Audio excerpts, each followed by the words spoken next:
Welcome to We Gotta Talk, a live weekly talk show and podcast where we like to dig deep.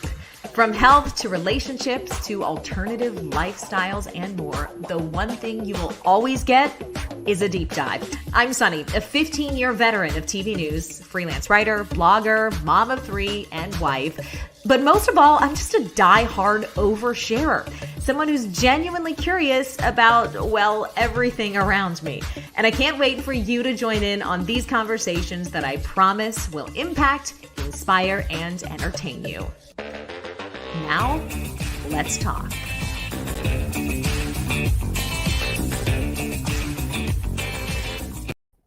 Hello, everybody. I'm so glad you're here today. Welcome to We Gotta Talk with Sunny. I'm Sunny, and I'm so grateful you're spending a few minutes with us this morning. Whether you're watching live on Facebook, which you should be doing if you're just listening to the podcast, because we like to include tons of visual things these days, or if you're listening to the podcast, check it out, facebook.com/We Gotta Talk. Today's guest is Dr. Gertrude Lyons. And if you've been following me on Instagram, you have seen that we have been really excited about this topic of maternal mental health on We Gotta Talk this week. Did a bunch of articles on the blog, have Dr. Lyons on today. And I wanted to talk about this topic because, simply put, having children is one of the most batshit crazy things that a human can ever do. And it introduces a whole new set of emotions and challenges that frequently, women feel a little embarrassed or nervous to discuss. I've been very open with issues with my postpartum anxiety in the past, and my 3 kids now are 8, 6, and 3.5, and it kicked in like big time after my second. So Dr. Gertrude Lyons today is going to talk about the challenges of maintaining balance, if that's even a thing, in motherhood. And we're also going to talk about mom rage, because raise your hand if your kids, you love them, but they also drive you absolutely nuts. It's normal, right? As it turns out. So we're going to bring in Dr. Gertrude Lyons in a couple of minutes and dig very deep into the topic of maternal mental health. But first, as always, we like to bring in producer Rachel for a quick catch up. Hey, Rach, we were talking before the show and you're like, I got a couple stories. What do you think? And I was like, don't tell me. So this is a surprise. I have no idea what breaking news you're going to have for us today. Yes, breaking news in the life of Rachel. It's always interesting. Okay, so I think I can get both in a very short amount of time. I went to TJ Maxx. I needed new pajama pants, like just soft. I'm wearing them right now. Pants. Business on top. Yep. Casual on the bottom. And I went to put them on, and there is a label that says, warning, flammable, keep away from fire. What, do you sleep near a candle? Like, hold on a second. Why is there now a label sewn into pants, especially sleep pants, that says, caution, keep away from fire? And I'm like, the hell is wrong with this? What is happening to the world? My pants are going to catch on fire. And then I thought, do you sleep like in like a vampire cave with a bunch of? I think you'll be okay as long as you don't do too much. Exactly. Good. And then I make it through to tomorrow. Yeah, I'm going to survive. But then I thought, wait a second. All clothes are freaking flammable. If you put anything next to the fire, this is going to catch on fire. But there's no label in here that says caution, don't put next to fire. This is the sign of overly litigious times, Rachel. You know this after working in news for 1,000 years, that a warning is better than a lawsuit. So like, do you, what is the world coming to? There's a label in my pants that says I could catch on fire. That's amazing. Well, I'm glad you're here and you didn't go near any open flame before today's show. No. And then the second thing that has occurred about 2-3 nights ago, my dog Ringo started growling at this corner behind me, up in the corner. And we've talked about spiritual stuff on this show before, about things that go bump in the night and ghosts and mediums and astrology and all of that. So hopefully all of you are like, oh, okay, this all makes sense. So the dog starts growling. He's looking up, and then his eyes are going from one side of the room to the other, one side to the other. And I looked out. There's a window here. So I look out the window. I look with him. Like, both of us, you would have died if you had like walked by and seen my head in the window and his head in the window like this, like looking, like, is there Is there a person? I don't see a squirrel. I don't see a bird. I don't see anything. And then we sit back down. There's a couch over here, and I'm going to play. I have a clip because I recorded it because I was like, ain't nobody going to believe me that this dog was freaking out at nothing. And then he started growling at the opposite corner and jumped off and is barking. So I'm going to play this very short 20-second clip. It is a dog barking. So if you do have dogs, just know that your dog might start barking. Okay. What is it?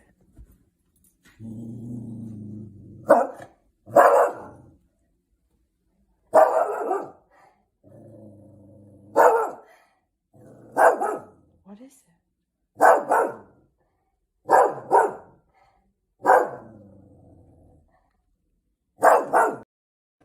Nothing. Rachel, terrifying. What? If you can't see this, it was like looking up at literally an empty corner in the house. And that was like an evil growl too. Mm-hmm. Remember you said that you had to verbally order out the last in your house after the drunk night at the bar? Maybe that person caught back up with you. Maybe they're like, LA, I was thinking about coming to the West Coast. Yeah, so girl. I heard it's warmer this time of year. Terrifying. Let me tell you, I ordered that ghost right out. I stood up right in the corner and I said, you are scaring my dog. You have got to go to the light. You are not welcome to stay here. You are freaking my dog out. And that is not okay. He is a rescue and he does not need this. And neither do I. So you have got to go. And it went on for like a good 10 more minutes. He was growling and growling and looking and looking. This went on for like 30 minutes. And I finally was like, okay, enough. Like you got to get out of here because like, I don't care if you have good intentions. You're really scaring my dog. Like, you have to leave. Go to the light. Terrifying. Yeah. Dude, you need to get your sage stick back out. You know, I do. And I haven't had time to sage the corners. So yeah, that happened. Open the window like Gloria taught us. Let all those bad vibes exit the building. Good thing you're leaving town soon. I'm telling you. I know. Better vibes on the East Coast. Jeez. Anyway, so tell me what's going on in your world. Okay. So this is funny because I was, we're talking about maternal mental health today. And I've been like, very candid about the fact that after we had our second, I just kind of, I don't want to say lost it because everybody's like, oh yeah, don't be offensive. I lost it a little bit. Okay. I lost a grip on what is normal to be afraid of. My senses were heightened. My fear of strange things happening was higher than normal, which is saying something because I spent 15 years in news where all you do is record weird shit all the time, right? So I was already kind of like an on-edge individual. And I was thinking about, everybody goes through this stuff when their children are little, if you do experience any sort of mood disorder or something associated with pregnancy and childbirth. And you look back and you realize how crazy it was. Well, I'm thinking like, I'm going through this thinking, it's like a little bit bad, but not so bad. And then as recently as this past year, I'm like, oh, I feel like I'm better now, right? I'm like going to go talk to Dr. Gertrude Lyons today. I'm a reformed woman. I got my shit together. And then I thought, oh my God, I don't because my that's off the shoulder. No, because my sister fully had an anxiety intervention with me last summer where she was like, listen, your kids are, my littlest was still 3. She had just turned 3. And I feel that the people in my life who have been seeing me operate on this heightened level of anxiety and nervousness, it was just finally too much. And I'm grateful that I had someone to call me back and say, you need either medication or more therapy or alternate therapies. So in full disclosure, I'm just taking CBD, which has been working wonders for me. Therapy, I'm a huge advocate of. But anyway, so all of that to say, as we lead into Dr. Lyons today, that this is just so common. And sometimes we don't see the forest through the trees. We don't understand what we're going through until we get through it. So I know my sister out there is laughing, but she like pulled me aside on the beach and she's like, this has got to stop. Do you know what you're like to be around? You're like looking around. I'm looking around like Ringo all the time. Like the dog. Yes. I'm like barking at corners. I'm like, when's the next disaster? It's horrible. I don't want to be this version of me. So anyway, Sunny, this happens to people who aren't mothers as well. Like, I've got anxiety and all of that. And it wasn't like, you don't know you have it until somebody outside actually point blank says like, hey, this is what you're experiencing, because like you just think it's normal, right? Like I would go to the doctor and they'd be like, gee, do you like, are you under any, endure like serious stress? And I would be like, no, because I just thought that was normal to be under this like constant level of like stress and fight and flight state of like, Yeah, ready to pounce. Yeah, It's insane. you need that external person to be Yes. like, this is what's happening to you. Let's get it Yep. together. Let's But get how it are you doing fixed. today with I'm your? okay. I'm a little overly caffeinated, but I'm No, I'm gonna not chat like with. literally No. today. I meant like, I know. I'm okay. I mean, I don't think I'm there. I really don't. And my yeah, youngest is 3.5. So I'm going to bring on Dr. Lyons now let's and do get it. into it. But yeah, so, and we're going to talk about the fact, Rach, like you said, that this isn't exclusive to biological mothers. This is just, we're all a little bit screwed up. So, Right. But all there right. is So also a difference, and there is something that happens with the there is something chemistry unique. when you have Yeah. children, for sure. Yeah. So, okay, It's I'll let insane. the Okay. expert talk about it now. Okay. All right. We'll see you on the back end of the show, Rach. Thank you so much. Okay. So let's officially introduce today's guest. Dr. Gertrude Lyons is a doctor of education, a coach, and serves as the director of family programs at the Right Foundation, a nonprofit dedicated to learning, growing, and the realization of human potential. The Right Foundation also leads parent-child trainings and getaways that are designed to help parents better connect and communicate with their tiny little humans. Dr. Gertrude Lyons, thank you for coming on the show today. Sunny, thank you so much for having me. I've been looking forward to this all week. This is great. This is great. And we chatted briefly before the show. You have 2 older girls now. Can you tell us their ages? Sure. 24 and 22. Oh, okay. Yeah. So you've been through the crazy days already. Through so much, and there's much longer breaks in between, but it doesn't end. Yeah. Yeah, that's what my mom says. She said the problems just, they don't go, not the problems, the worry doesn't change, it just changes shape, which really is terrifying to me. Let me out of my own brain. Okay, so here's where I want to lead off, because I noticed while listening to you on YouTube and browsing through your socials and your website, you specifically mention your content, just as I said to Rachel, isn't just technically for mothers in the traditional sense. It's really anyone who has the instinct to nurture or grow. And you say on your site, the current model for mothering in our culture is broken. It is limited, constricting, and disempowering. Tell us how we're getting it wrong, Gertrude. Yeah. Well, there's layers to that, Sunny. So we'll grab at a few of them. But first of all, what you named, which is around expanding the definition, and I make a distinction between mothering and motherhood, right? And motherhood is that choice that we can make as women to bring a child into our life and mother that child in that form. But as women, but also not just as women, but as a feminine value, I really want to expand and kind of provide a context for women that we all mother. And we conceive, create, and give birth to children, but also to relationships and careers and new businesses and ideas and dreams and pets and, everything. But wherever we're applying our, the whole spectrum that like how we define, qualities of mothering applies to all of us. And I like it for a number of factors. One, it builds muscles and brings, to the forefront just how freaking awesome and valuable and much needed in our world. Anything related to the qualities of mothering we need, but build and strengthen those muscles, bring value to it, but also bring us together as women, so it isn't like, we're not dividing and like, you're a mother of children, you're a career mother, you're a stay-at-home mother, but these divisions that we make that I really want it to also be a point of connection for us.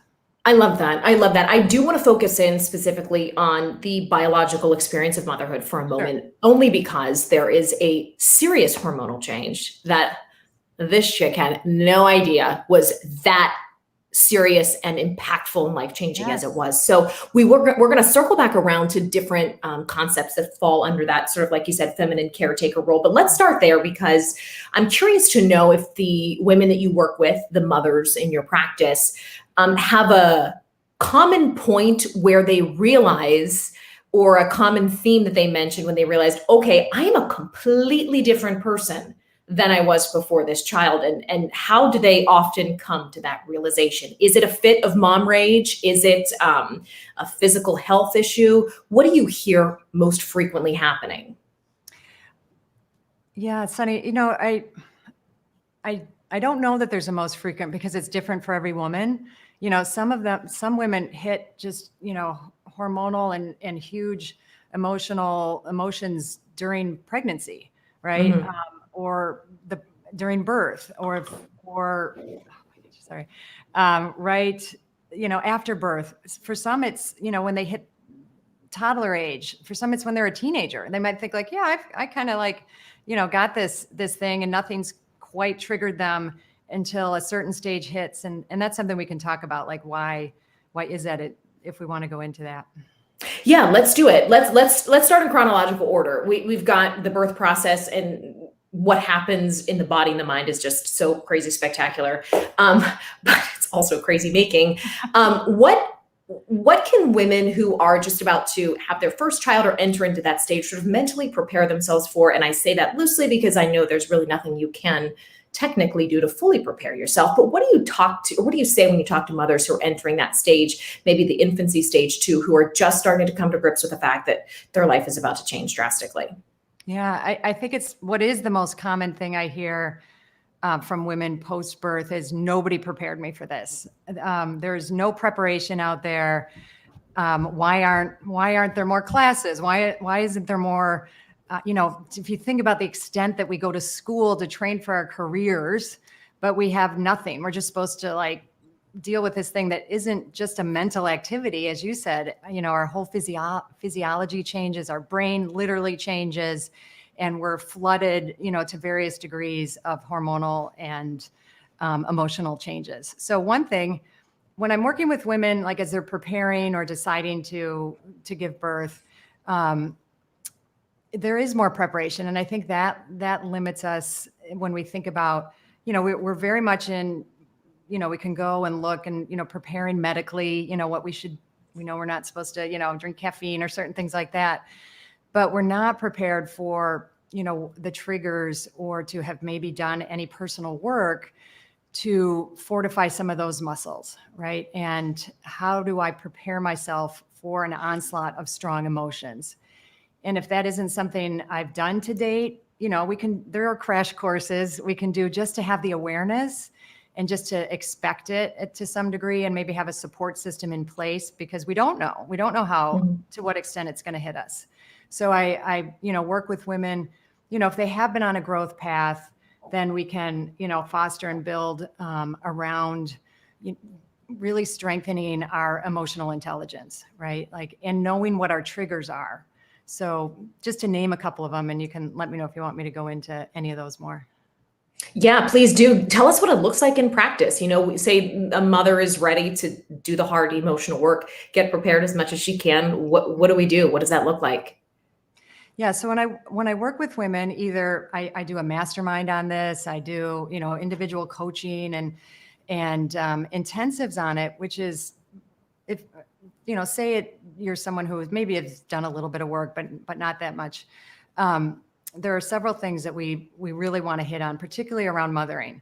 So first is looking at it culturally, right? Like, so let's get a framework. Like if we were going to go into a new organization, we'd want to know what the culture of that organization is, and we'd want to know its history. And we do all sorts of research like that, but we don't with mothering. And we're in a social construct paradigm that's unique to us right now. And that's going to mean there's certain expert advice. You're going to hear so much from family and friends, and a lot of it's myth, and a lot of it isn't really founded on anything. So I support women to really dig deep and like do research, cognitive research, find out like how we got to where we are around everything from birth to raising kids to the mom guilt and intensive mothering and this whole paradigm that we're in now that's so damaging for moms. And then we look at, we spend some time looking back at our childhoods and really getting a sense of like, what's going on in my unconscious, right? And that can be a lifelong journey, but you can really get at a lot pretty quickly of just looking at, who raised you. If it's your mother, what was it like in that atmosphere? What was she like as a mom? Because we're often responding or reacting to that paradigm. Yeah, let me hop in there quickly. I had a whole separate question dedicated to our childhood experiences and how they impact how we mother. But since you brought it up, I want to start there. Yeah. So say someone has had a less than ideal experience with their mother growing up, and I don't mean that in an abusive way, but in a way that they start to say, I don't want to do it the way my mom did it. What type of dialogue do you encourage that woman have, either with her mom, if she's still around, if that's necessary, or with herself, to get her mind wrapped around how she wants to parent, like some specific ways that she can get at that? Because I think that that's something that I know I hear a lot of my friends say. I just kind of want to do things a little different. So give us some tactics to work with that. Yeah. Well, I'll speak a little bit about my own journey, right? So in my process of trying to conceive, right? Even before I was even able to conceive, I went on birth control. I wasn't getting periods and my body was just not cooperating, so I went at it very holistically. I did look medically and was very turned off by that, but that's another story. But I knew it had to be part of it. Right. So I really went at it deeply emotionally and looking at I've someone who's always said they wanted to have children. Like what's going on here? And so tactically, I worked with a MD acupuncturist. I worked, on diet. I worked on, a number of things. But the emotional work, which I think is more unique, and a lot of women may, kind of shy away from it or be a little afraid to enter that territory. It's you can come at it another way, a lot of ways. Like some is just talking about it, right? We want to, do a deep dive into everything from what I loved about how I was raised and the mothering I received, and what I resent and what I don't like. You can decide at some point if you want to share that and get clear and current. And there's ways that we set context and a vision for that around that relationship. But then there's other ways to kind of get out of our head, right? I did something called dynamic breath work and body work, right? So there's memories stored, emotional memories stored in our bodies, that we don't have conscious awareness of. And so much happens in the first 2 years of life that we don't have words for, right? So, but we can access them to different degrees and just, be in that process. So I was doing a bodywork session with my coach at the time. And I don't remember what happened kind of leading up to it, but it was one of those like epiphany, aha moments that are like gold, when you're doing this kind of work. And you don't need to have something like this, but this one happened for me, which was, oh my God, I really want to be a mom, but I'm afraid to be a mom, right? Like I'm afraid to be a mom like my mom had been. And don't get me wrong, like there's tons of ways my mom was wonderful, but there were also like, I had a very enmeshed, dependent, she was very overbearing. And I didn't know how unconsciously afraid of that I was. And when I got to that realization and just let myself like be with that and feel it, I'm not saying it was the one thing because I was doing all these other things, but everything shifted. And I did then start menstruating. And then we started our conception journey, which is a whole nother story.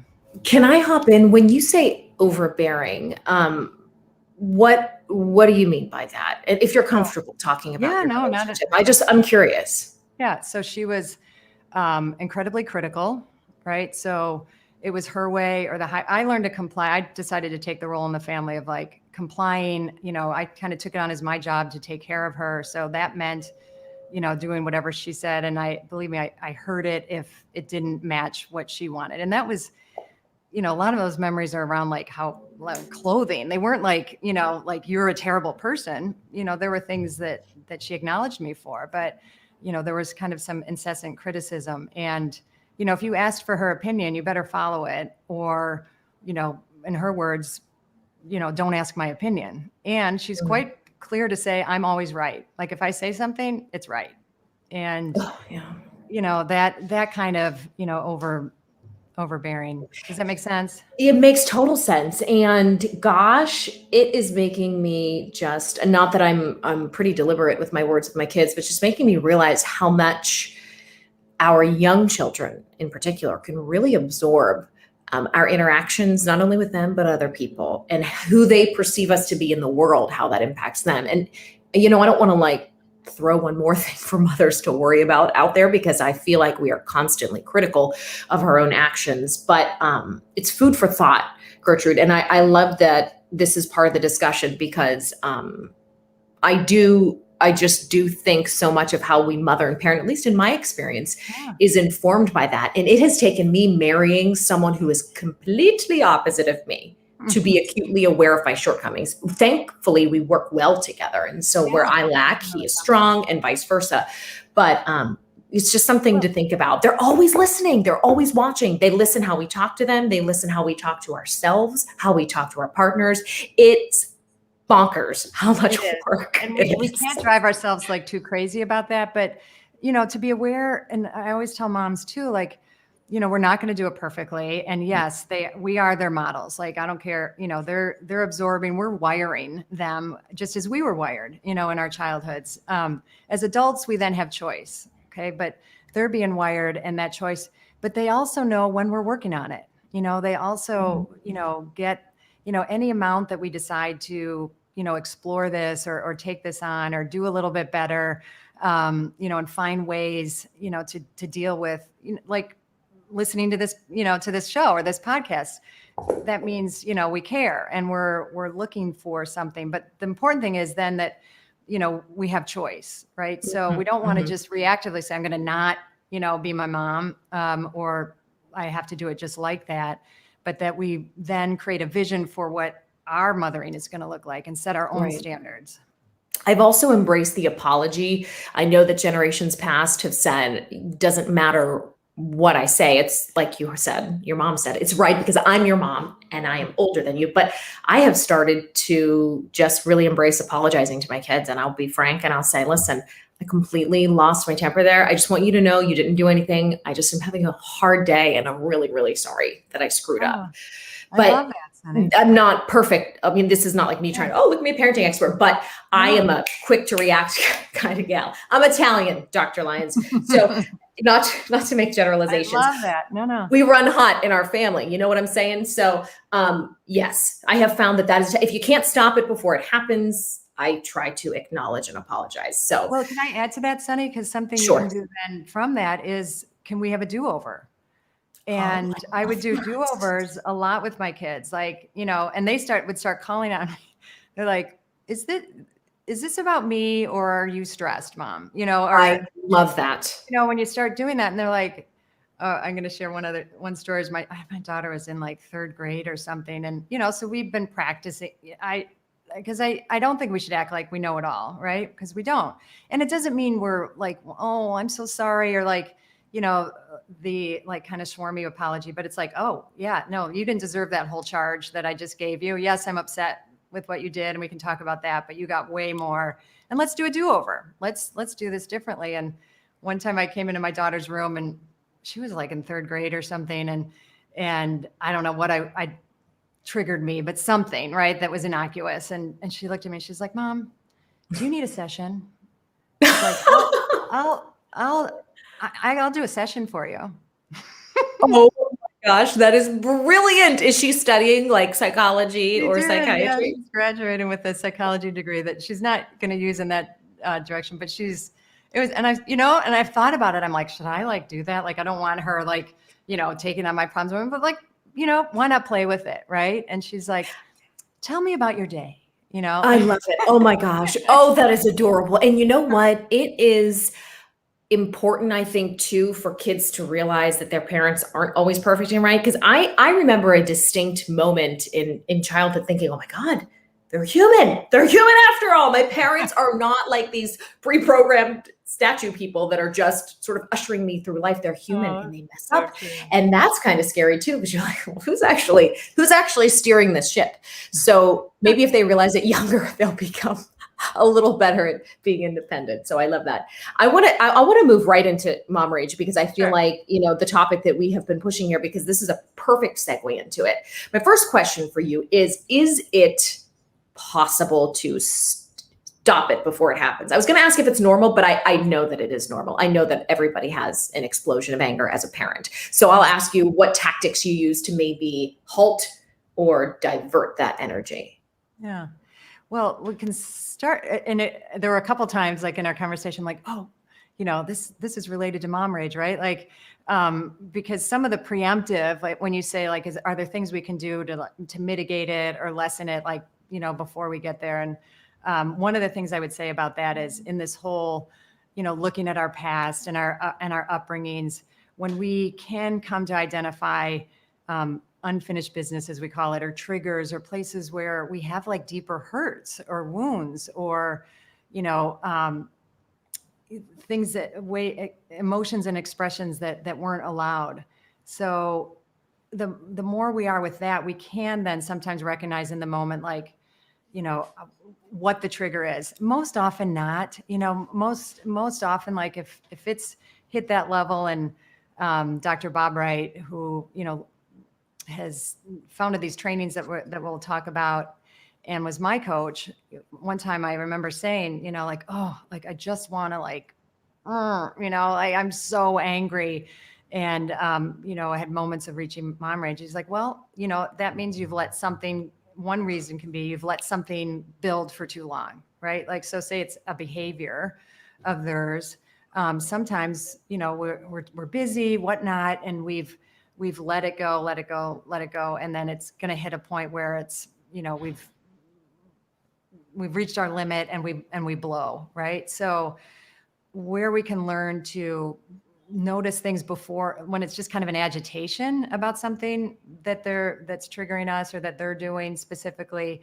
And we, set up guidelines, parameters around that behavior. Because one thing for moms, like if I'm going to say a to-do, for all of us, is our satisfaction and us being pleased and us, having it our way is the best thing for our family, for our kids, for our relationship, for our family, because we're the quality control, and kids want to please us. Ultimately, they really do want, positive attention, but they're also going to get any kind of attention. Any kind of attention does unfortunately translate to attention. Right. So that's a lot of the like historical, but when we talk about in the moment, if you have done, some work and you've learned to like identify, like, wow, I'm like super triggered right here. This is hitting something, big and deep for me. We're not going to like, necessarily like stop and go into that with our child, but naming the emotion, like literally naming, I'm really angry right now, or I'm really afraid right now because I don't know, what to do. That can calm our amygdala, that can help get us, because once we've started hitting that spot, we're in our primal amygdala hijack, so to speak. And when we're there, we've lost our, frontal lobe functioning. So we can learn to practice just saying that emotion out loud. What are we actually feeling? And it can help bring us, back and kind of down and with ourselves again, because we want to get back in the moment, right? We've lost ourselves either in some historical trigger or, some brain, neuroscience, amygdala thing. So anything we can do. I love that. By the way, guys, I want to mention, if you're watching this live, please do drop in questions. We've gotten a couple of comments so far. Shelly says, I've coached my child to remind me to calm down when I start to lose my mind. I love that. And I will be stealing that as well. Just give them, okay, if you hear mom get a little crazy, just say, hey, mom, calm down. And don't freak out when they say that. You were giving this example at the beginning of that question when we're talking about mom rage, about patterns we've created in our kids, whether on purpose or inadvertently. And all that I could think of was like Dr. Frankenstein's monster. Like, I created this. Like, sometimes when my kids aren't listening, I have to literally hold up the mirror and be like, listen, why do you think they're not listening? Because every time they don't listen, you're either too busy to acknowledge it and discipline it, or you just kind of move right past it in order to get to the next thing on your to-do list. So that really struck a chord. It's my fault. it's actually my fault that they don't listen sometimes, because I need more boundaries in some cases. Yeah. More boundaries, more, limits. Kids like thrive with limits and boundaries. We've kind of go back and forth and, in our culture of parenting around that. But,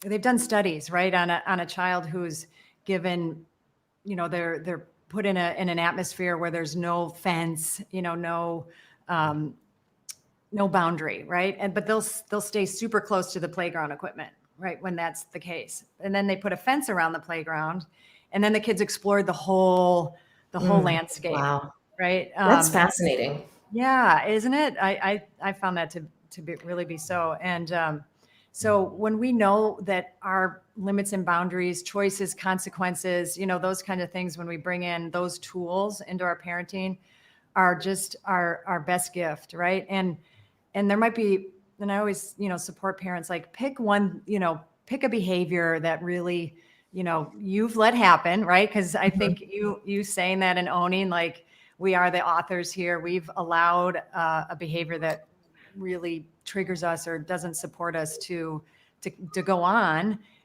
or with intermittent reinforcement. Sometimes, we give them consequences for it. Sometimes we don't. Well, that's, a surefire way. We want to pick something we can be consistent with, and set a clear, standard and boundary around. What is a common issue you hear parents of young children come in with? Is it lack of listening? Is it inability to, get them to express themselves in a healthy way? Like, what is a big, and I'm talking, 0 to 5. Yeah. Yeah. In the 0 to 5, like, well, I'm going to say this because it popped in my mind related to this is, they're really smart, and they're Yes, they're so perceptive, and they read us like a book, and they're barometers, and they learn really early, like what triggers us or how they can, like, and I don't mean this like they're doing it like meanly.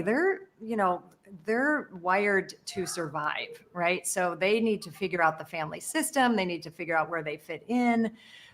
So a lot of what I work with especially the young ones is, parents with real little ones is, from the beginning, really look at and be aware of the influence we're all having on each other, right? So one of the complaints might be, my child, and they're little, and they won't go to sleep in their own room, right? Like that's a common one. It's not like a bad thing, but they wake up every night and they come in your room, and you can decide if that's something you want or don't want. But if it's something that you don't want because you need your sleep, because they say they're scared. We had something with our daughter when she was around 5 that she couldn't find us one day in our home, and because we were in the basement, like kind of in the far back in the basement, and she came looking for us, couldn't find us, and just, had kind of a meltdown. I was super upset. So we worked with her around, then she said we could never leave the second floor, right? We're never allowed to leave. We're like, well, we can't do that, honey. Like we need to be able to go around the house. So we tried different things. We'll put this teddy bear at the stairs. That means we're in the basement, and kind of tried some of these strategies. She wasn't buying any of it, right? And she's just like, nope, too scared, not going to do it. But then we worked with our coach, my husband and I, in a couple session, and then she started asking us what were we afraid of, and what was going on in our lives that maybe we weren't expressing or talking about. Well, it turns out my husband was making a huge career change, leaving the company and starting his own business right at that time. I was just looking to go back to work. And we were just kind of carrying on as if none of this was like that big a deal. But once we started talking about, our fears with each other, this wasn't even directly with her right away. And then we started talking, and then we just, we made kind of a simple comment with them. Like, we realized like we have a lot going on in our family, and we're kind of scared. Not like behavior ended.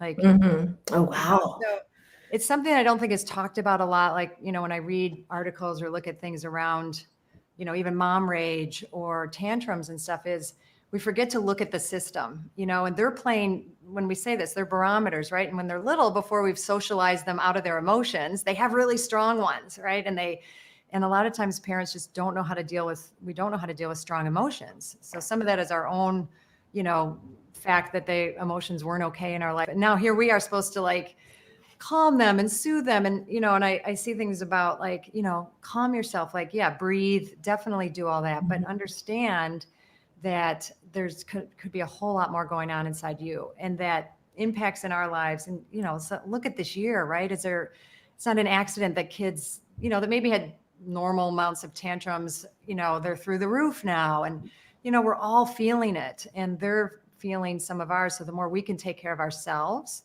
and we also call this growing up with our children, right? Like we have to give ourselves what we know is good for them, right? And we can do that sometimes in the moment, sometimes, outside. As kids get older, I kind of want to walk through various stages, and these can be kind of generic answers, but sort of acknowledging that our listenership has children sort of across the spectrum. We just covered 0 to 5 as they get in that preteen age, 5 to 10-ish, and they're becoming more aware of their place in the world. They start to worry about what's cool and not cool, or in my case, they start to pull their hand away from you at school drop off, or they used to before COVID, and it starts to break your heart a little bit. What advice do you have for parents in that particular age group to remain emotionally connected? Because they're out of the baby stage, they're becoming their own people, but they're not quite in that early teenager stage yet either. Yeah. There's so much that goes with that, Sunny. I love that question because first we'll keep underlining, right? Like at every stage of your child's life, like you lived that age as a child, right? And so, one thing I love to, propose in all the work we do, that in all of this and in all of this craziness of parenting is this opportunity of your own personal transformation, right? So taking time to look at like, what was that age range for me? Because it's going to be different for everybody. Some people had like, easy times as children at certain ages, but then who knows, maybe at that time, that's when their parents got divorced, at 9, 10 or something like that in those ages.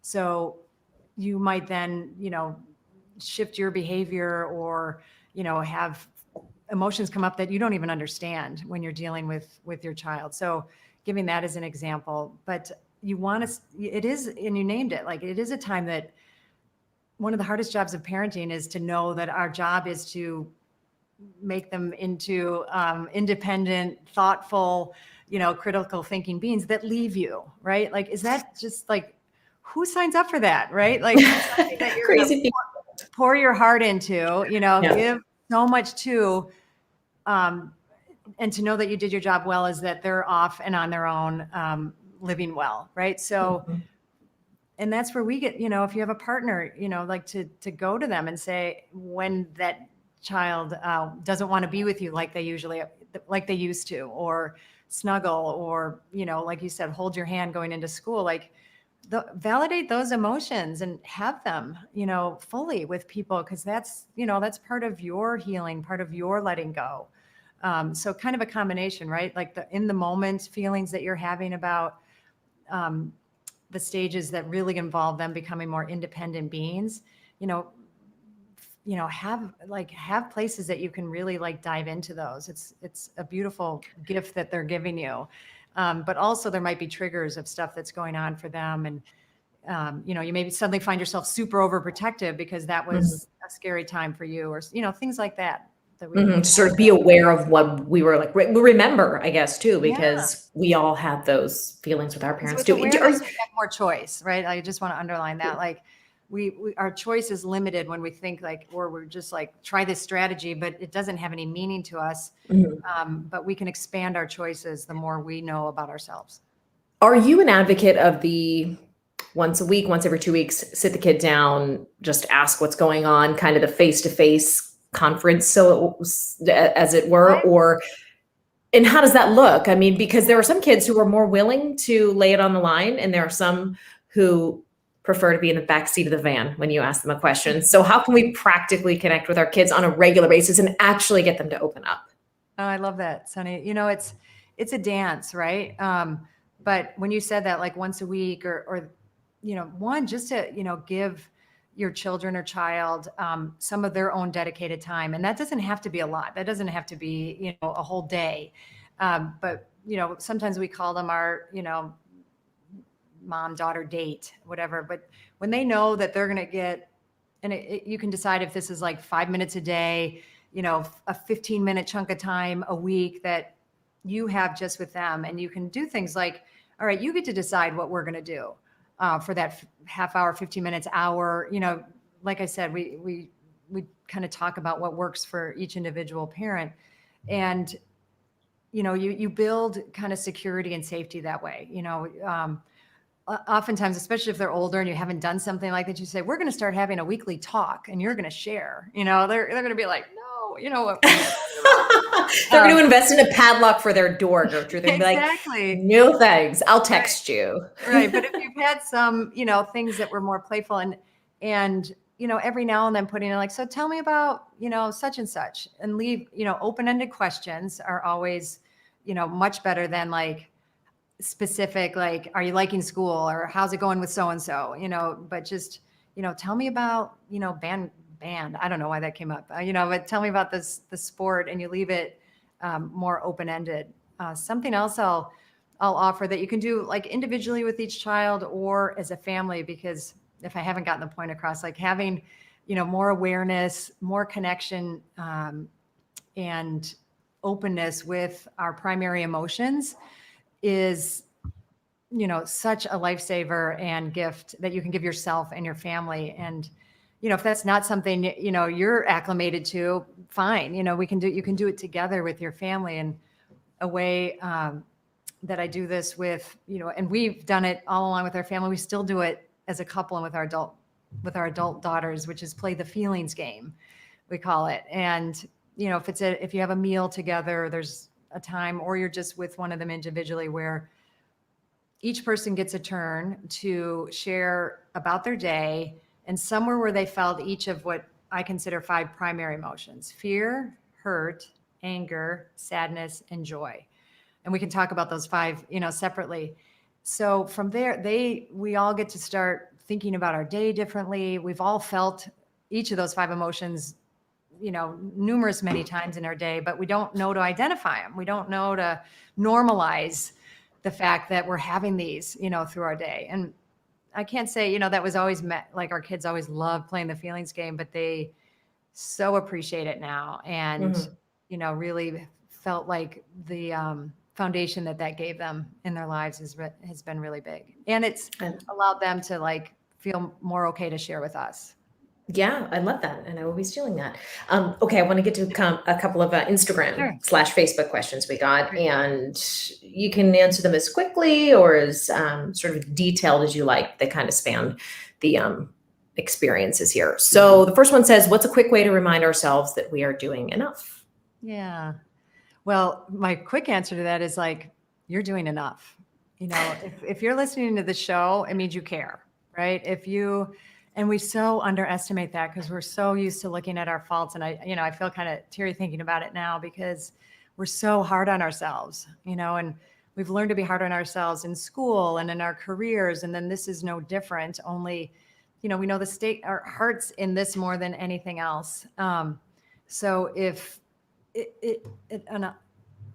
a lot of times, I'll tell moms, it's not quantity, it's quality. If you have a moment of interaction with your child in a day that, is something positive, that's great, but you exploring, looking at yourself, you wanting the best for them, and having the best intentions around that. If anything, I usually find parents are definitely enough and they want to be more, and that's great, but you have to start with that you are enough. And that's probably, something we feel in our life anyway. It just gets triggered so hugely with raising kids. Like we have to know in our life that I'm enough. And that's a life journey to be on. And it's harder these days with a constant barrage of outside social media prompts and, expectations, to say nothing of the expectations on us as individuals, let alone moms. So yes, I like what you said, just you probably are, and just give yourself love for that. And writing notes to yourself around it, like literally, like I can't, there's nothing corny about like saying it to yourself in the mirror several times a day. Like, if I look in the mirror, then I will say I am enough, or that I matter, or, you're doing a good job, that we can reinforce it for ourselves. So it's becomes something that we really start believing. I But love we have that. to fake it till we make it sometimes. Yes, we do. In motherhood and in life, we Exactly. gotta just smile through it sometimes. The next question says, how can I best prepare for postpartum anxiety for my third baby if I had it after my second? Yeah. Well, and I think now, having had the experience, not being able to ask other questions, like, I don't know if like what you did, for that child, like worked for you. But you do have experience to build on from that. Right. And any of the things that I've talked about here as we've been together around, your emotional like workouts, and because the postpartum depression,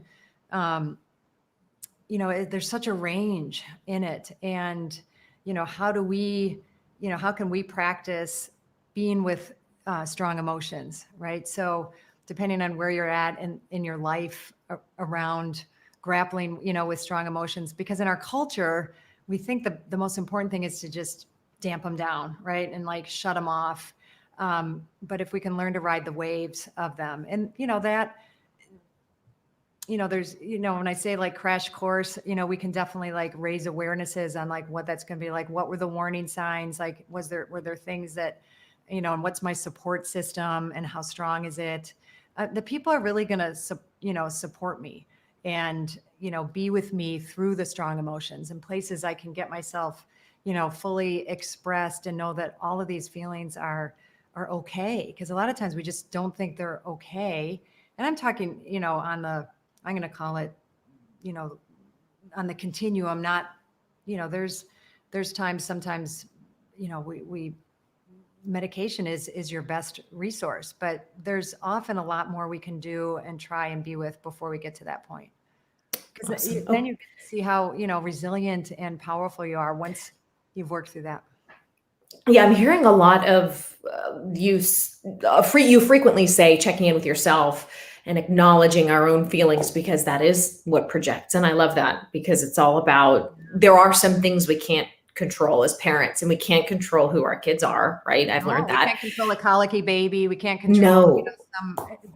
we can't control COVID, Right. But we can control how our triggers are activated and how we are emotionally honest with ourselves. And I like that, because it gives us a sense, not even a sense of control, a true modicum of control. And we can't fix everything, but Nope. hearing you put everything through that lens, that it starts here, is very helpful to me. Yeah. And if we can get that we've invited these kids on a journey, my husband and I believe we invited children into our lives, right? So that we could all learn and grow together.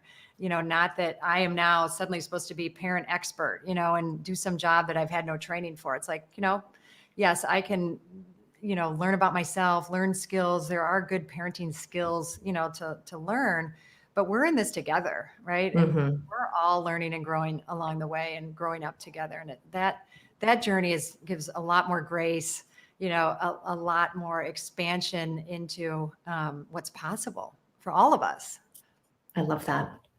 Okay, speaking of colic, you mentioned that. This is our final question that I want to get to today. It says, my little one had colic badly, and I still have PTSD about it. It's one of the reasons I only had one child. I don't want more kids at this point, but what are some coping tips for allowing myself to be at peace with what happened? And she mentions even having difficulty going back and looking at pictures or videos from that time because it's so triggering. My heart definitely goes out to you.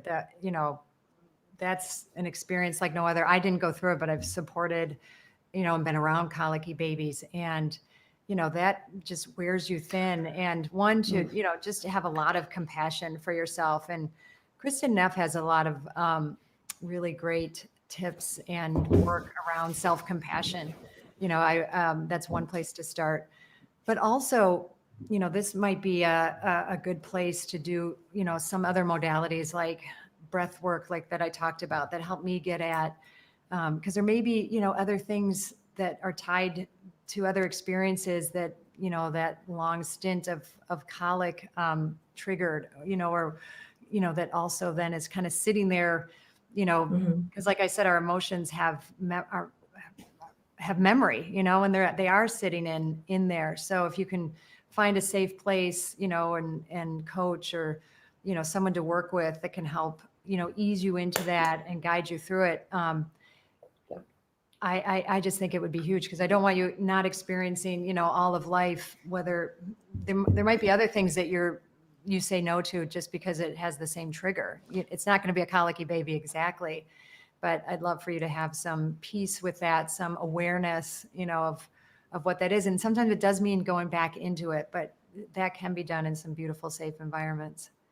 I love that. That's wonderful advice. Just as a quick side note, Maria, who's watching live, says, it helps a lot to know that others have the same thoughts and feelings as moms. I definitely am going to talk to my therapist about some of these points. Yeah, I have actually found that to be, not that I don't love an espouse therapy very much, but that to me has been the single most comforting thing, knowing that in the depths of my anxiety or issues as a mom, just knowing that someone has been there, someone has tread this ground, someone has felt these feelings, like immediately lifted some of that weight. So, it's why I do what I do on this show, even if it's not mom related. These points of connection are so vital. And what you offer to people with your advice and your coaching is just great, because it's an affirmation of that. I'm just so grateful we live in a time where we can do this, right? We can sit from our couches and have these honest conversations. No, and it's just, we need so many more of them, because so much of our culture has been like the only show, the wonderful, right? And social media and all the places where,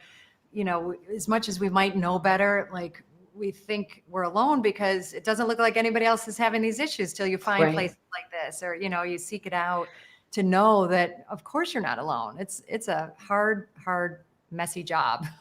Yeah. Nobody is having an easy time. It's just impossible. Yeah. Like you said too, when you go through one stage or you get through one challenge as a parent or something to worry about, there's always something else next. So knock on wood, I'll learn how to deal with these a little bit better after your advice. So tell us, before we let you go, Gertrude, where we can find you and some more of the work that you're doing with the Right Foundation, so that if someone's interested in connecting with you on that level, that they can. No, I'd be happy to. So you can reach me on my website, which is www.drgertrudelyons.com. Try and make it easy. You can also find me on Instagram, which is @Dr. Gertrude Lyons. And, you can DM me, send me a message. I'm happy to connect that way. And then, I was telling Sunny that one of the things that made a huge difference in raising my kids was an offering that we have that I am director of. We have these parent-child weekends, right? And this year they're online, which sounds like a little like, oh, not another thing online, but we really have made them on offline, but talk about like a place where we can get real with each other. It's really a place, we started them for parents to have a place to work through and get really solid skills in the moment while we're with our kids. Kids learn, really valuable social emotional intelligence skills, how to like set goals, leadership. So they're really fun, beautiful, but also really poignant. So we have one of those coming up for mothers and sons and fathers and daughters, February 19th, 20th, 21st. And happy to share more about that if you send me a note, and I can give you some more information on those weekends, because they're really powerful. I can't say enough about them. I love it. I love that idea, and that you guys have adapted to the times. One final, just let's put a bow on it, as I like to say after I fight with my husband. I'm like, we got to talk about this. Okay, now let's put a bow on it. True journalist at heart, I have to bullet point my stuff. So to put a bow on this discussion, to kind of give advice and perspective for anyone who's experiencing any of the uncomfortable emotions that come along with motherhood, be it mom rage, postpartum anxiety, in more severe cases, depression. Can you offer us some words of wisdom and hope to get through? Yeah. First, that those feelings that we talked about, from the practical side, doing things to get acclimated, like the feelings game and, any other, work around acclimating to your emotions, but to shift the belief or paradigm that me having, getting to the point of rage or that is just, it's just a sign from our system that we have something to look at. There's something, if we're curious about it, there's a lot we can discover, out of that behavior versus just try and manage it or handle it. But use it as an invitation and an exploration, and understand that all of the emotions, and we're not going to feel our full joy with our kids unless we feel our full anger, pain, fear, and to really start becoming friends with our emotions.